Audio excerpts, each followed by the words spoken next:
What if a simple kitchen ingredient could reduce your post-meal blood sugar by up to 30%, yet most people are using it completely wrong?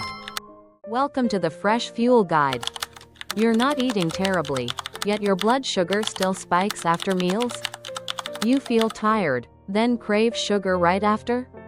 According to the Centers for Disease Control and Prevention, over 1 in 3 U.S. adults has prediabetes, and most don't know it. But here's what's interesting.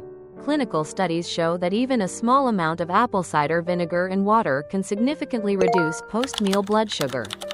So what's really happening inside your body? Number 1. Reduce post-meal blood sugar by slowing carb digestion. This simple action is backed by fascinating scientific findings.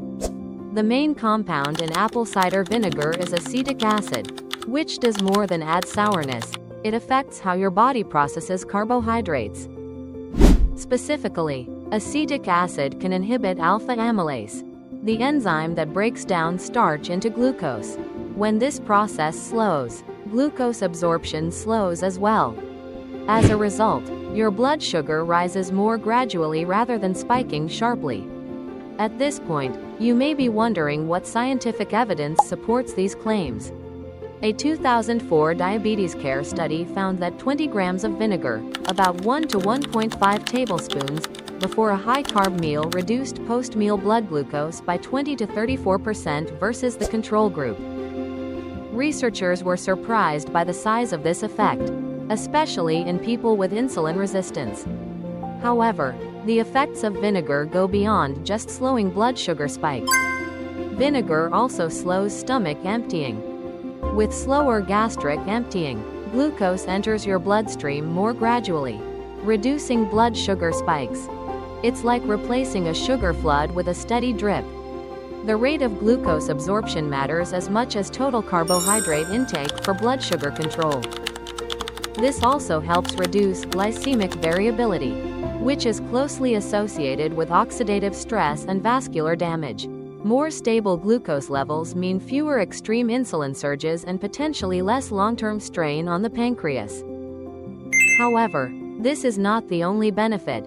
Vinegar may also help your cells respond more effectively to glucose, providing a distinct cellular advantage. Number 2. Improve insulin sensitivity, turning on your cellular glucose switch. If number 1 slows sugar entering your bloodstream, number 2 goes deeper. It helps your body handle sugar more efficiently. The truth is, the issue isn't always eating too much sugar, it's that your cells stop responding properly to insulin. That's insulin resistance. So, where does apple cider vinegar come in? Acetic acid appears to activate AMPK, AMP-activated protein kinase, a key metabolic master switch in your body. When AMPK is activated, several things happen. Cells increase glucose uptake. The liver reduces glucose production. The body shifts toward more efficient energy use. Sound familiar? This is the same pathway targeted by drugs like metformin. A 2007 clinical study found that consuming vinegar before bedtime improved insulin sensitivity the following morning in individuals with insulin resistance. Not magic, just biology. But that's not all. Apple cider vinegar may also enhance GLUT4 activity, a transporter that moves glucose from your blood into muscle cells. When GLUT4 works better, glucose is cleared from the bloodstream more efficiently, without requiring excessive insulin. Think about that. It's not just about eating less sugar. It's about better handling of sugar at the cellular level. That's the real shift. But if you think the benefits stop at blood sugar, wait until you see what it does to hunger signals and weight control. Number 3. Reduce cravings and support weight control. If blood sugar becomes more stable, what happens next? Fewer spikes mean fewer false hunger signals. When blood sugar rises quickly and then crashes, the body responds by increasing ghrelin, the hunger hormone. The result is that you feel hungry again, even if you just ate. But when apple cider vinegar slows carbohydrate absorption and improves insulin sensitivity, glucose levels rise more gradually. As a result, without dramatic peaks and crashes, hunger signals become calmer and more stable. This brings us to an interesting finding. A study published in the European Journal of Clinical Nutrition in 2005 found that adding vinegar to a high-carbohydrate meal significantly increased satiety and reduced overall calorie intake later in the day. This effect occurs without willpower tricks or forced restriction, just staying full longer. In a 2009 Japanese trial, overweight adults who consumed 15 to 30 milliliters of vinegar daily, equivalent to 1 to 2 tablespoons, for 12 weeks experienced modest reductions in body weight, visceral fat, and waist circumference compared with the placebo group. This may not be dramatic weight loss, but it is a measurable metabolic improvement. The key takeaway is this: apple cider vinegar does not burn fat by stimulating it. It does not increase heart rate or trigger a stress response. Instead, it helps people naturally eat less by stabilizing metabolic signals. That said, the weight loss effect is modest. It cannot replace a whole food, plant-based diet rich in fiber and low in ultra-processed foods.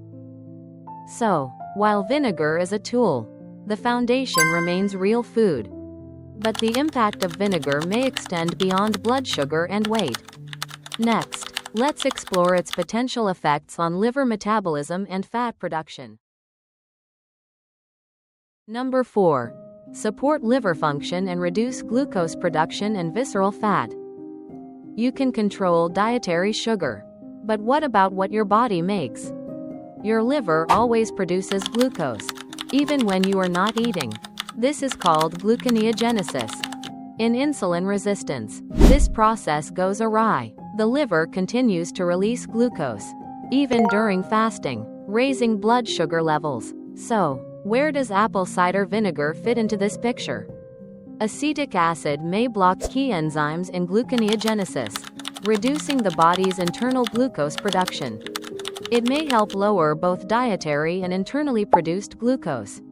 Some experimental and metabolic studies also suggest that acetic acid may increase fat oxidation and reduce liver fat accumulation. This connection has significant implications.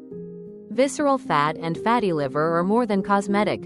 They are major factors in metabolic syndrome and type 2 diabetes. When fat accumulates in the liver becomes more insulin resistant. As insulin resistance increases, the liver produces more glucose, which can create a harmful metabolic cycle. Building on this, consider another interesting point. Some research suggests vinegar may lower triglycerides and support healthier lipid levels. But human evidence is limited and evolving. This is not a miracle, but it may signal something meaningful at the biological level. To be clear, apple cider vinegar does not detox your liver. Your liver already detoxifies extremely efficiently. Vinegar may help metabolic regulation, but it cannot replace a healthy lifestyle. To go even further, if you think the story ends with blood sugar, weight, and liver health, the next piece of the puzzle may actually lie in your gut. Your microbiome could play an important role in how vinegar influences metabolic health.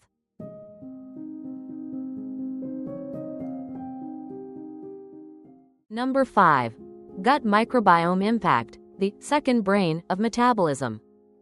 You've seen how apple cider vinegar can influence blood sugar, insulin, and liver function, but what about a system that often gets overlooked, the gut microbiome? The truth is, trillions of bacteria in your gut do far more than help digest food. They act like a central control system, shaping how your body processes energy, regulates blood sugar, and even influences your cravings. So, where does apple cider vinegar fit into this picture? Acetic acid, the main active compound in apple cider vinegar, belongs to a group called short-chain fatty acids, SCFAs, which have been widely studied for their role in metabolic health. These compounds may help improve insulin sensitivity, reduce low-grade inflammation, and stimulate GLP-1. a hormone that helps regulate satiety.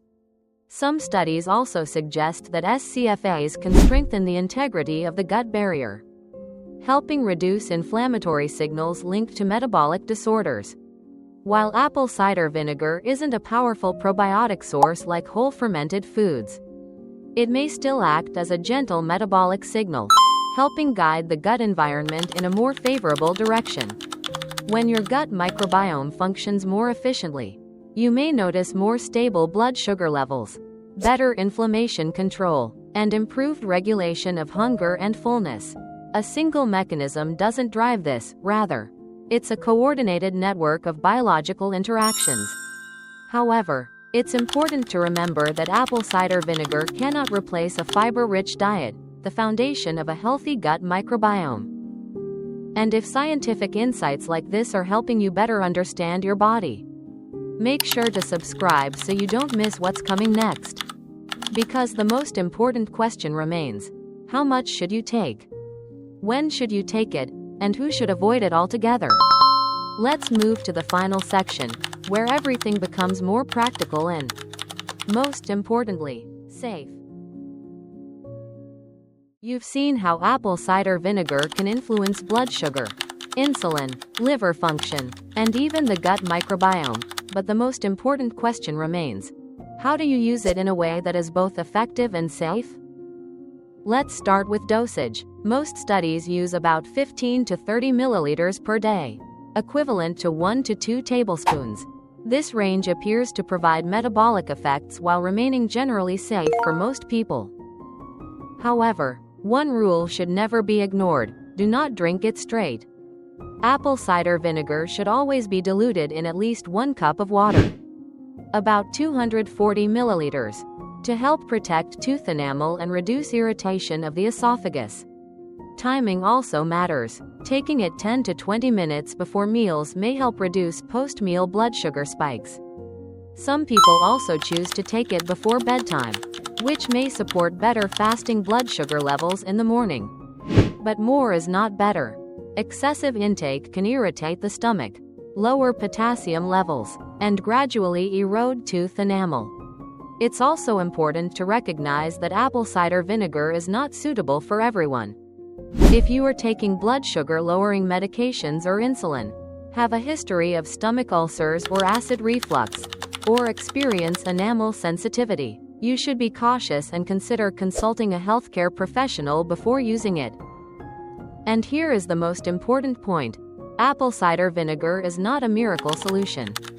It cannot replace a whole food, plant-rich, high-fiber diet, an approach consistently supported by research as the foundation for long-term blood sugar control. Think of apple cider vinegar as a small tool. When used correctly and combined with the right lifestyle, it can contribute to meaningful improvements over time. Now, what about you? Have you tried apple cider vinegar? When do you usually take it during the day? Share your experience in the comments. Your story might help someone else better understand and make a more informed choice. Thank you for spending your time with us. Stay healthy, and we'll see you in the next video.